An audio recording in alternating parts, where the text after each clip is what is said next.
Good evening, friends. Welcome to this edition of the Mystery Wine Blind Tasting on this fabulous, chilly fall and thus sweatered Thursday evening here in Marshall, Virginia.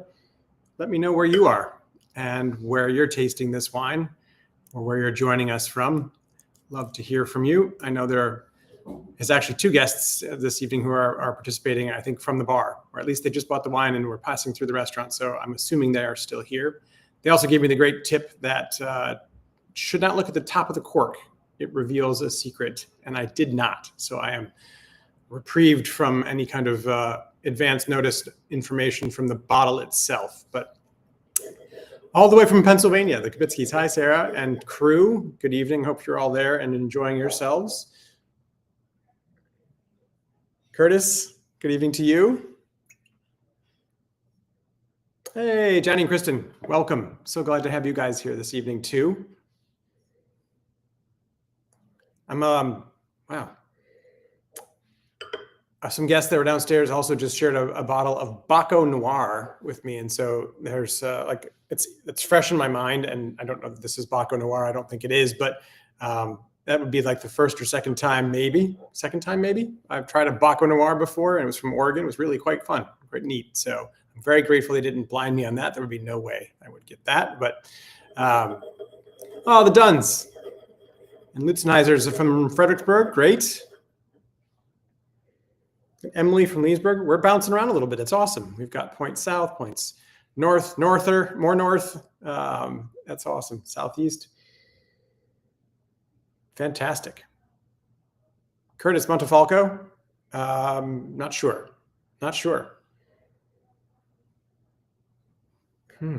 But the nose here is really arresting, isn't it? It's neat. I'm getting ahead of myself, of course.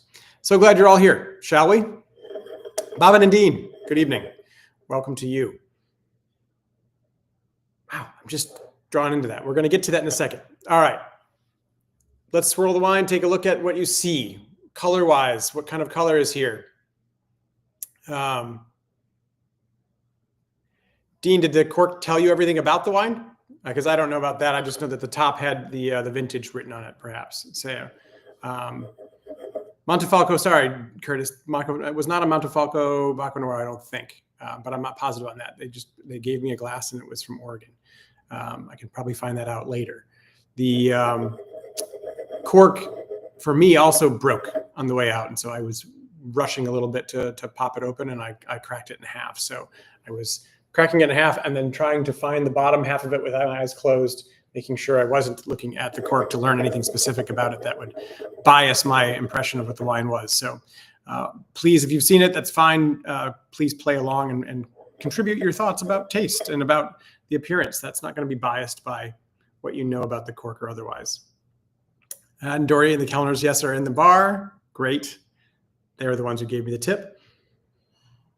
Side was really okay. So no worries about that. The cork being older, I don't know if that was the cork being broken on my side, and now Julie's saying cork broke too. Croaked.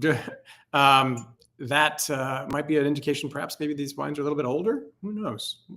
The cork quality was not very high, so we can play the cork game later. But let's play this game first and foremost. So what do you see? Very deep color, ruby, thanks to Sarah and crew there. Yeah, there's like a little reddish ruby quality, but there's like almost I want to say like a purpley quality too to the center part of it. The outside is a little bit reddish.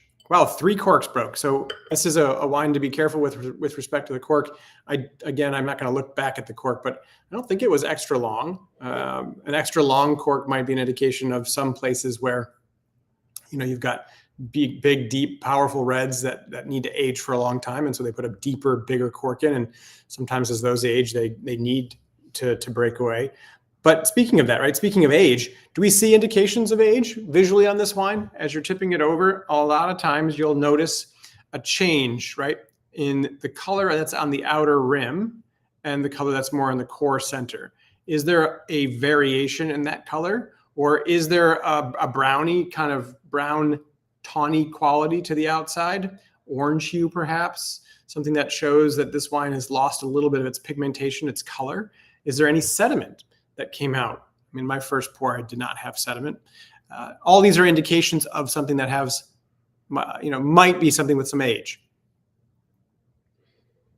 So far, maybe a few of us had cork issues and others did not. So maybe it's just us who are having issues with opening a cork. And it's not meaning that the wine is faulted in any way. Mine smells good. It doesn't smell like it has any faults. And I haven't tasted it yet to see if there's something else wrong with it, perhaps. But a broken cork does not mean the wine is bad, right? Broken cork just means you have to find a way to get 2 pieces of cork out of your wine so you can get to the wine. Yeah, it's a little tiny hint, right, of some change in color, but not like a substantial shift in color where you've got a real gradation, or where this looks kind of like tawny or see-through, kind of orange browny kind of quality to it.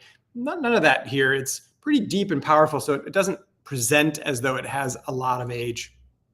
And it does have a little bit of that kind of watery rim, which would be an indication of something that is perhaps higher in alcohol. So as you swirl this and you're looking at the formation, that rim that sort of settles up here, and the tears that drip down, that cry on down the surface, and the legs that form and hold, they're forming. The tears are moving slowly and the legs are forming and holding pretty securely. And so there's a viscosity to this wine, which might indicate a little bit higher alcohol or perhaps some residual sugar. It'd be interesting if we were drinking a sweet red. I think Tony years ago put a sweet red in the mix, and that was something else. But this wine, we would probably, by law of averages, guess that this is a thicker skinned, bold red wine with some viscosity, some higher alcohol, maybe then coming from a riper climate as a result. Yeah, Julie, I see a little bit of cork floating in mine too. So, I mean, when I kind of punctured through the second half, I think I pushed a little bit of cork through too. And so I have a little bit of floating sediment, but I don't see sediment. And more importantly, I don't see the drop of color that would come from sediment. So sediment is that pigmentation that you'd get from the soaking of the juice on the skins that creates that color, and it falls out in time in the form of sediment, and you lose the color concentration. So an old wine being more browned or tawnied is a result of losing its pigmentation. There is a sort of alcohol quality on this nose, isn't there, Curtis? And to Julie, your point about the clear meniscus, there's a quality of some riper alcohol. In fact, the fruit is being carried in sort of a distillate kind of way, like a kirsch, right? Like it's not just cherry, it's cherry distillate. It's a brandy kind of quality. Eau de vie, the essence of the aroma of the fruit carried by alcohol. I for sure get that as well. All right. So we know a little bit that this is robust. It's got a pretty substantial body by way of its appearance, its legs, and its tears. We know that it has a concentration of color that's ruby and maybe purplish. So, for example, is this Gamay? Is this Valpolicella? Is this Pinot Noir? In all likelihood, no. If it were, it'd be an anomaly and it'd be kind of strange. And so we know that the sort of lighter end of the spectrum of wine, the Poulsard, the Swiss reds, it's not that, right? It's probably not in that realm. And as you start to sniff the nose and you're looking for a few things, fruit, earth, and wood, is something jumping out as distinctive that really grabs your attention right off the bat? And then what's the quality of that element? Is it something that's dried, fresh, stewed, distilled? What quality of fruit do you find? On the earth side, stones, minerals, earthen notes, forest floor, other elements, animal elements, smoke, things of that sort. And then the wood side presenting as spice most often, sometimes a little bit of that smokiness, but qualities of spices, qualities of dill, qualities of cedar, perhaps, are all indications that there's some oak in the aging of this wine.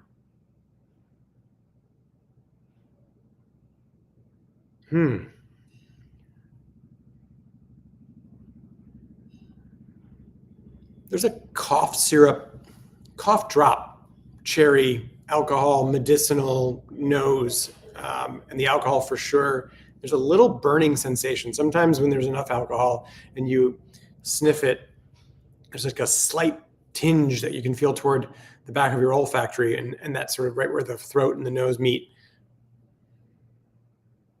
A little bit stewed. I like that, Curtis. Yeah, it's raisin, cooked, dried, reconstituted dried fruit. So there's this ripe, juicy quality, but it's still kind of desiccated a little bit.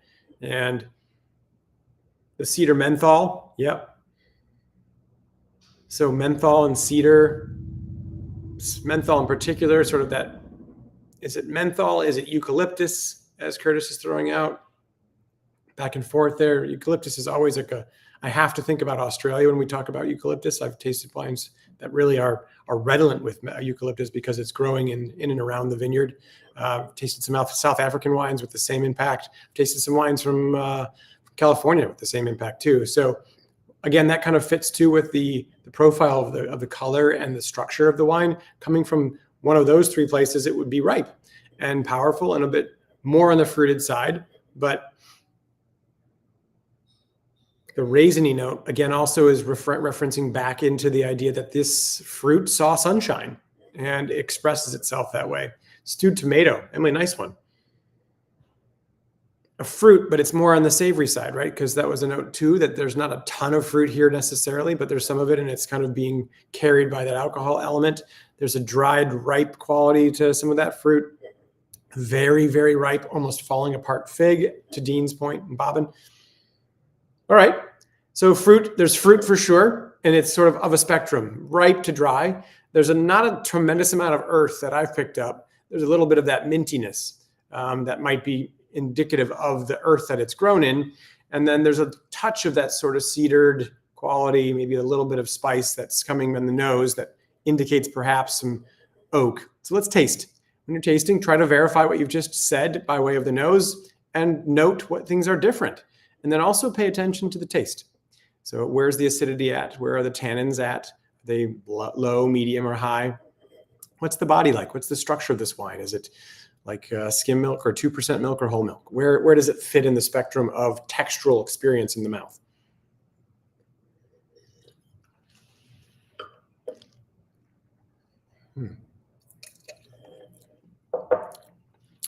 Another note for fig, or another vote for fig.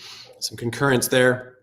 That dried fruit, like where do you find fresh fig, really ripe fig, dried fig? For example, like a wine from a place we haven't really mentioned yet, but thinking about Italy and the Veneto, and I just said it's not Valpolicella, but it could be a ripasso. So ripasso meaning to repass. So you take the spent, used, soaked, pressed grape skins of, say, something like Amarone, and you put essentially Valpolicella over that. So you're repassing that, and you get this concentration of dried, raisinated fruit with fresh fruit coming together to create a wine with some intensity, but not necessarily as big as something like Amarone. And you're achieving a lot of that raisiny note because of the dried fruit character of something like that. And so a profile like that might be interesting here. Where do we find something like that? For sure, Italy, but we can think about other places where they would have some raisiny fruit that might have made it into this blend. Low acid, medium plus body, and medium plus tannin. So hinting at a more bold tannin profile, but not quite robust tannin, right? Burnt wood and ash coming out from a 2-hour open, pre-open from this point. More acidity, lower tannin. Yeah, there's a 2% quality to this, right? It's not huge.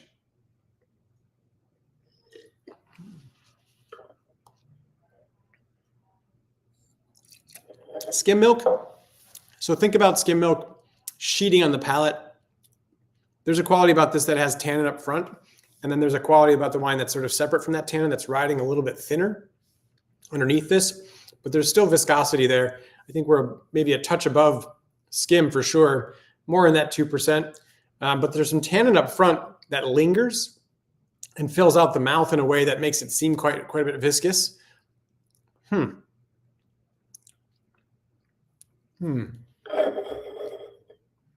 The acidity, pay attention to the acidity by way of like focusing on your tongue. And what's happening in particular for me, and maybe it differs for you, but what's happening underneath your tongue, like on the sides of it and underneath. How long are you salivating? And if you're salivating for quite a long time, it's quite acidic. If you're salivating for 30 seconds, it's acidic, right? If you're still kind of there, it has a level of acidity that's pretty high. If it's 20 seconds or sort of less to 10 seconds, it's a moderate level, right? Average. And if it's not really there at all, you're kind of like, this is just sort of lumbering. There's no real life to this. It's perhaps low acid. And most red wines, really don't present in the low acid way. They can have a quality about them with tannin, and they can have a quality about them with a ripeness of fruit that you might find less acid, but there's some usually. And so something like Viognier, though, or some white wines give you an expression sometimes that is pretty low on the acid spectrum. So verifying to a few things again, fruit, earth, and wood, did you get after the taste and determine this is sort of medium acid, this is medium body, medium minus, but medium plus, medium-ish tannin. So there's tannin quality here. Then see if you can verify a little bit more about what you're tasting by way of the aroma and comparing it to that. So do we have figs? Do we have dried fruit? Is there cherry here? Is it taste alcoholic? What elements are there? Is there indication on the palate as you tasted of that menthol and that eucalyptus? And then is there spice? Does the wood and oak come through?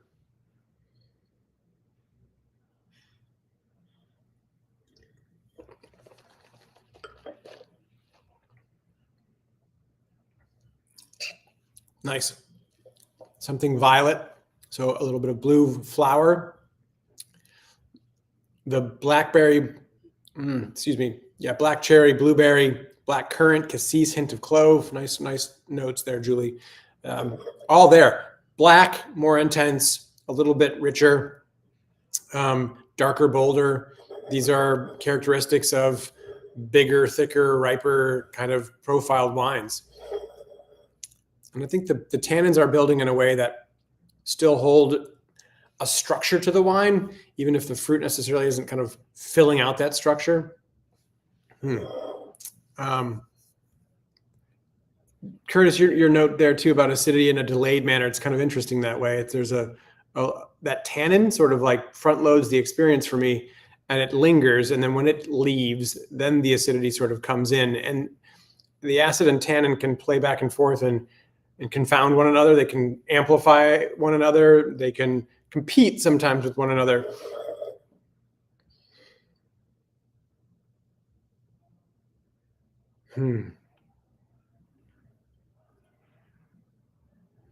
Kristen, nice note about wood. So you're tasting wood like you do in a reserve Chianti. So something that has a prominence, a dollop of wood, just that is meant to be part of the character of it. But this doesn't necessarily taste Italian. So when you say that, what are you thinking of? And because that is something that we absolutely rely on. There's a quality about these tastings now that we've done month in and month out, and we're 150 plus or whatever it is that we're doing now. Where saying something tastes French or something tastes Spanish or something tastes Italian, in particular those three countries, there is a real play to that. There's a real identity that can kind of be understood. It's not concrete, and those borders aren't exactly delineated in such a fashion as that you can't have a bleed over from southern France into Spain and back and forth. But yeah, there's something about this that doesn't taste necessarily Italian to you. Okay. And that's oftentimes because that acid's a little bit kind of funky and like vervy. But this doesn't smell French to me. It doesn't taste French to me. And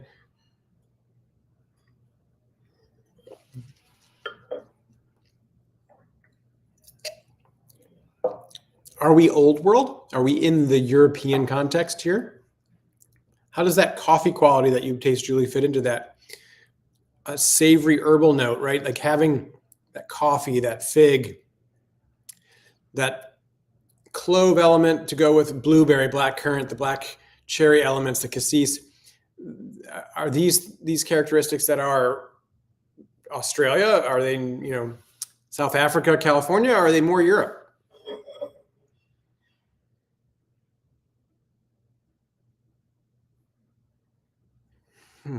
And what varietal should we be considering in that context?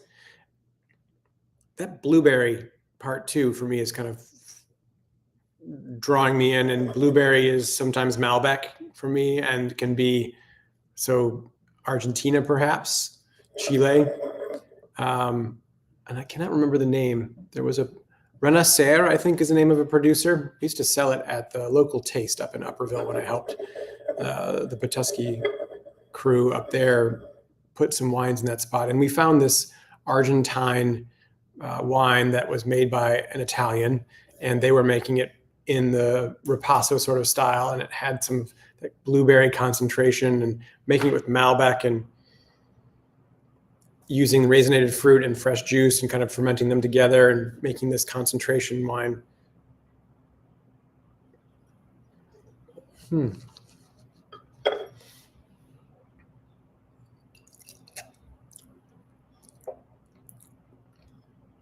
We're reaching that point that,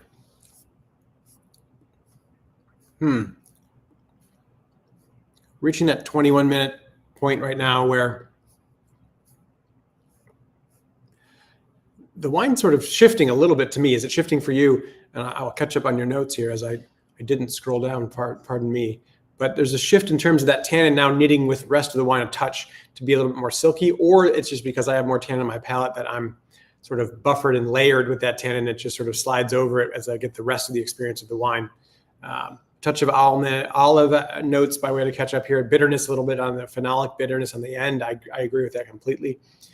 Coffee, bitter dark chocolate. Not as earthy as you might expect for an Italian wine, but yes, I think that makes some sense. Not US, South American, high elevation. We were just chatting a little bit about that. Shiraz, Petit Syrah, Malbec, all worthy of consideration.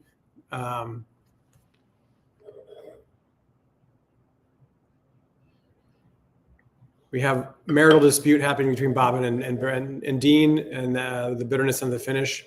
Almost a grapefruit rind. Bobbin says no. But yeah, the grapefruit element, there's a quality about fruit sometimes that when it doesn't reach full maturity, and it can look for fully mature, the grapes are there, they're colored, but the seeds haven't necessarily turned from green to brown. There's like a little bit of bitterness that comes from that. Sometimes it's from that seed, sometimes it's from some, other contact. It's just not quite ripe.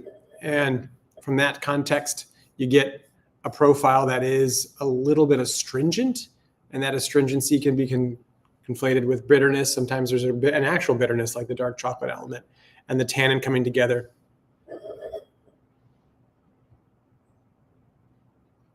Emily's going South America, and Julie's noting that the profile here might suggest Malbec. The grapefruit pulp rind, is another note that others are picking up on too, which is good. Dean and Curtis are in cahoots at this point, locking palates.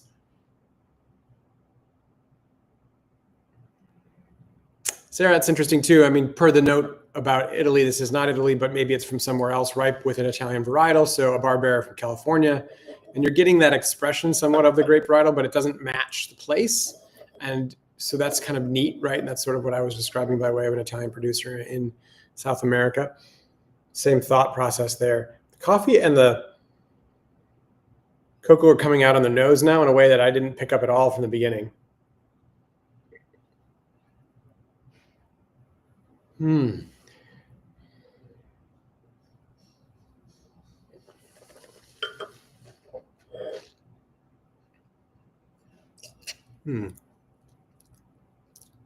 I have to say, maybe it is that quality about it coming together in the mouth more, or that the wine has had 20 minutes to open up.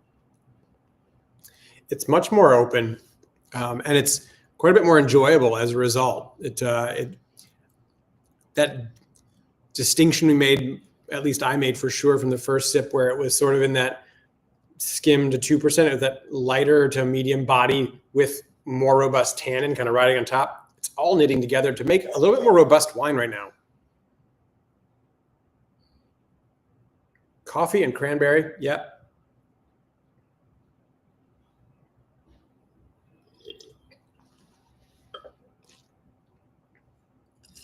Okay. So if you start to narrow this down, ooh, yeah. It liked the second pour. It liked being open more. It's a little more expressive. It's a little bit richer. It's coming into some layers of flavor and nuance of flavor that is very cool and more confounding. You know, where we started with the ripe fruit and a little bit of that eucalyptus menthol, it was like, all right, well, we should look pretty strongly at Australia. I don't know that we're there necessarily. Rhone Valley certainly can be in the running. So Grenache, Syrah, Mourvedre playing in that realm. Further south in the Languedoc-Roussillon area, something with those varietals. Maybe there's Merlot in there too. We're in Spain, perhaps, sort of hanging out in that realm. I think Southern Italy can still be an option. Primitivo kind of world, something that gives you Nero d'Avola, perhaps. I'm not getting a lot of some of that smokiness. Could we be like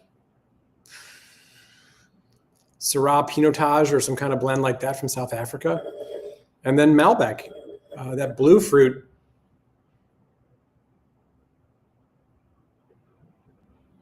With a little bit of oak. A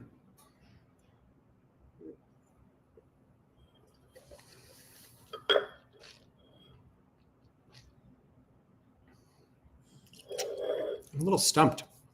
What do you guys think?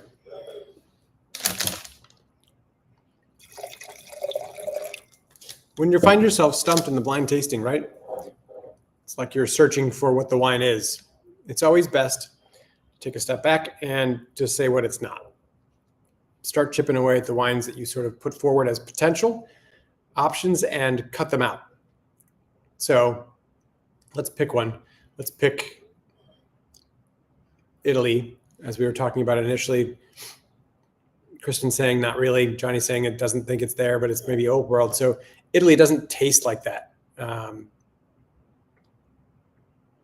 Yeah, I can kind of agree with that. Maybe more further south, but I think you get like a little more of that vervy acidity. The acidity is just sort of hanging out here.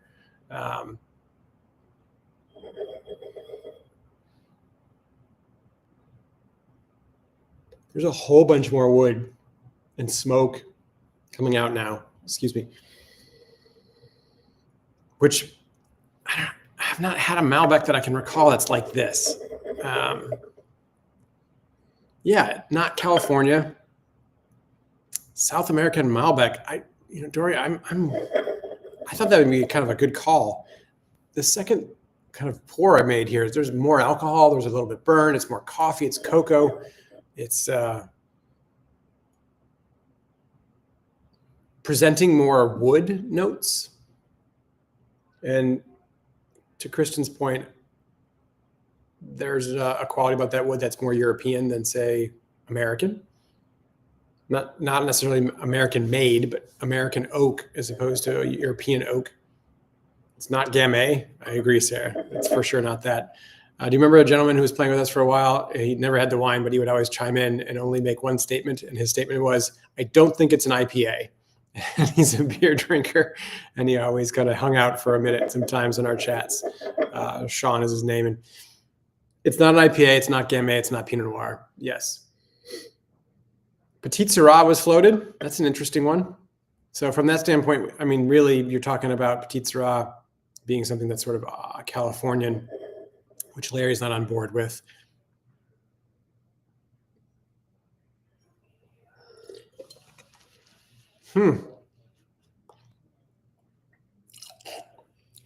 Sicilian, Nero d'Avola, kind of that powerful, deeper red there.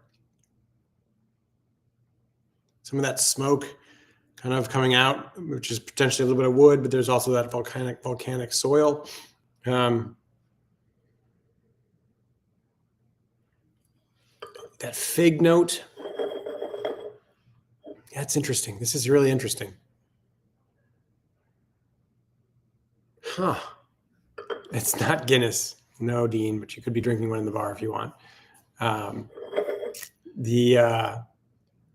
the way, as a quick aside, right, if you haven't had it, the Guinness Zero, the non-alcoholic Guinness is wonderful. I've had a few of those this past week, and they're delightful. The experience of the texture coming out of the widget can, awesome. Very, very much the experience you expect for Guinness to have, that head and that creaminess. Not necessarily the same flavor profile, but remarkable in that it has no alcohol. So, what is this? There's a menthol eucalyptus beet root, earthy fig. Eastern Europe. Yeah, very cool. Okay, Kristen, yeah, something Slovenian. Yeah, like this is maybe off the beaten path. So I don't know. I don't think this is Malbec. I'm not comfortable with that call. I don't think this is Northern Italian. I think maybe you could go Southern Italy, and by way of default, I might go that route. But so Slovenia, maybe sort of a Merlot-y kind of blend. Slovenia, you're talking about just over the border from Italy, and Merlot is sort of one of the richer grapes. Or Wavra, cool, Greek, huh? Yeah, that'd be neat. Because there's that eucalyptusy menthol thing here still. It's intermittently popping its head out on the nose, right? And so you've got this cocoa, you've got this spice, peat wine. This earthen kind of quality, this fruit element that's fig and somewhat dried. Greek, yeah. Gosh, guys, I don't know. I'm for sure stumped.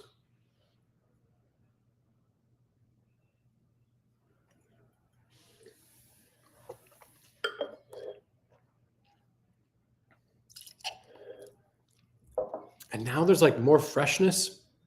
Wine is definitely changing. There's still the characteristics of this wine that we first found, but it's altogether kind of transmorphing into what it was meant to be as it sits open for a minute. Tannins are more complete. They're more a part of the experience. The body's lifted and more rich, but also more lifted in the acidity kind of finding its way to the middle a little bit, not just lingering at the finish. Big time shift. Figs, yes. Cherry, yes. That sort of kirsch, medicinal cough syrup, alcohol-based fruit profile. Still a little bit there in the nose, but not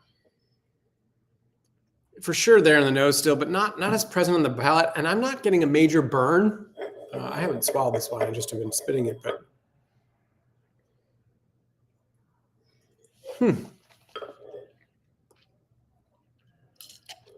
briny olive, salt now, ever evolving.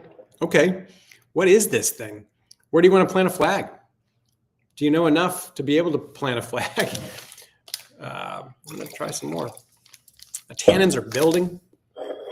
So this is a structured grape, thicker skin, ripe, relatively young, slight water variation in watery meniscus, so there's a little bit of alcohol.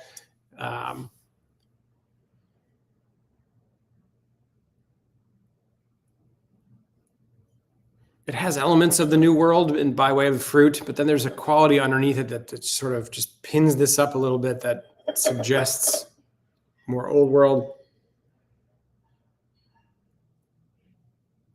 There's some oak here. Fascinating wine.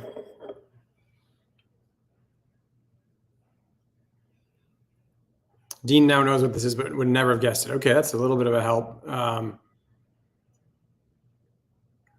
Well, you get a first row seat to us figuring out where we want to plant a flag. Mediterranean, whereas you're planting your flag, and some grape that I probably never heard of. Julia, you've heard of most grapes, so I give you lots of credit there. Côte d'Aron, Christian and Johnny.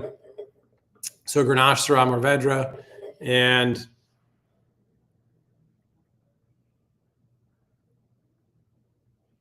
wow.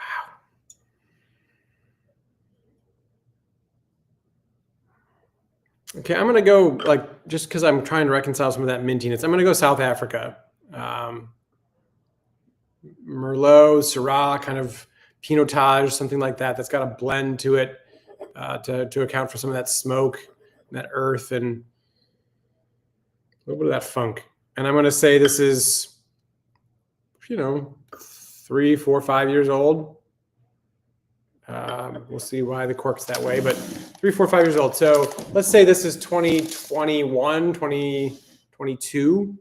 For me, South African Pinotage Boulder blend. Yeah, I'm sticking with it, but I don't know. We've got Mediterranean, we've got Côte d'Rhône, we've got Right Bank Bordeaux, which is cool. Yeah, you can certainly get some of that structure, that currant, that cassis. Absolutely. Merlot kind of dominant. Some of the beets coming through that Merlot. And I like the Eastern European bit. I don't think I explored that enough, but there's a quality there that might be interesting. But I'm on record, and some of you are as well. So here we go. Oh, geez. Well, Côte d'Rhône, good call. Very good call, Côte d'Rhône. This is Syrah. Shit. Excuse me. Crozes Hermitage. So Northern Rhone, you get 100% Syrah from Crozes Hermitage, and the vintage is 2018. So it has a little bit of age. Dang, that has some structure. But it took a while to get to that structure. And it has 14.5% alcohol. And that's carrying some of that weight. And it is opening in a beautiful way, as you might expect from a nice Crozes Hermitage. So Hermitage is a famous site in the northern part of the Rhone Valley, near a little bend in the river, the Rhone River up there, and it has an area surrounding it, so that kind of the peak pinnacle part of the vineyard or the slope is Hermitage, and you have the area surrounding it that is Crozes Hermitage. But this is some Crozes Hermitage is much lighter, is definitely not quite as ripe and figgy, and this is seemingly more close to that core part of the hill. I don't know for sure, but I would posit that. And then that 14.5 alcohol carries that, and this is 18. So yeah, French herb steak. Oh, freaking delicious with this. Like, that's a great call. This was $30. Very good value. I think I wonder, sometimes Julie, is trying to play the aggregate game relative to pricing, and will balance out price. So she'll run a really low margin sometimes in order to account for a wine like this being $30. That's a heck of a wine. And it's continuing to open. This is a grape most of us have heard of, and completely stumped me, completely. I just, it wasn't there. Not at all. It was the closest, I guess, I got to this was that it might be Australian, and Australian Syrah is Shiraz, but then walked right away from that. So Curtis, you get, partial credits within a certain circle that is willing to give you those credits for saying that you thought it was Syrah initially.